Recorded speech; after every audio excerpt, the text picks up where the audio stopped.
And the obvious reason for wanting to become is a feeling of insufficiency, inadequacy in the state that we are.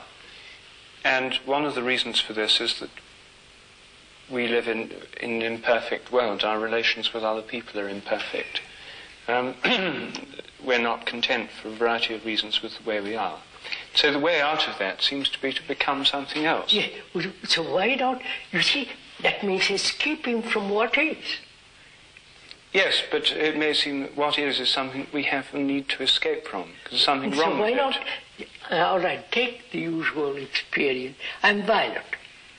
And I've invented non-violence. Right? And I'm trying to become that. And I'll take years to become that. In the meantime, I'm violent. So I've never escaped from violence. Just an invention. Well, you're trying to escape from it. You may escape in the end. No, I don't want to escape. I want to understand the nature of violence, what's implied in it, whether it's possible to live a life without any sense of violence. But what you're suggesting is a more effective method of escaping. You're not suggesting an abandoning of the idea of escaping. You're suggesting that the normal way of escaping, trying to become non-violent, is one way of doing it which doesn't work. Whereas if you do another method, where you actually look at the violence in a different way, you can become non-violent. Escaping. Well, you're changing then.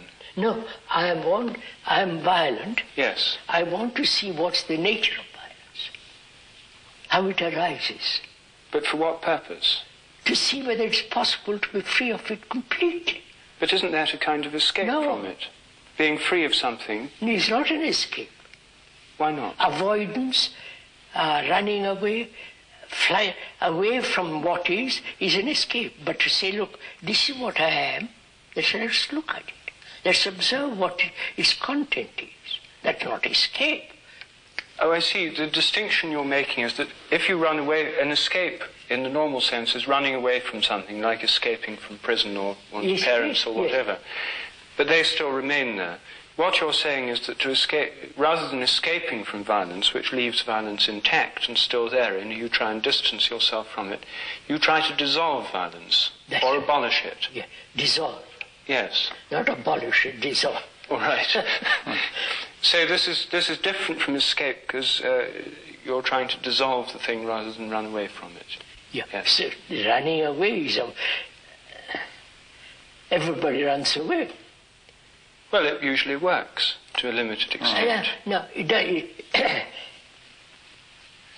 it's like running away from my agony by going to football. I come back home, it's there. I don't want to go to watch football, but I want to see what violence is and see if it is possible to completely be free of it. If I'm in a very unpleasant society, and I can escape from it by defecting or leaving it and going to another one. And this does, in fact, mean that I escape to some extent. So these are always partial answers, and they're partially effective. But I don't want partially violent or partially free from it. I want to find out if it's possible to be totally ended. That's not an escape, that's putting my teeth into it. Yes. But you have to believe it's possible in order to put your teeth into it. I'm going to investigate. I said, for me, I know what one can live without violence.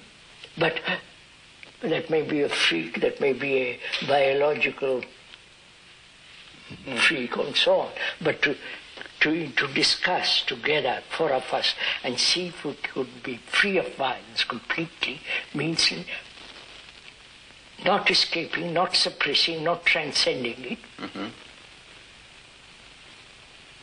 and see what is violence.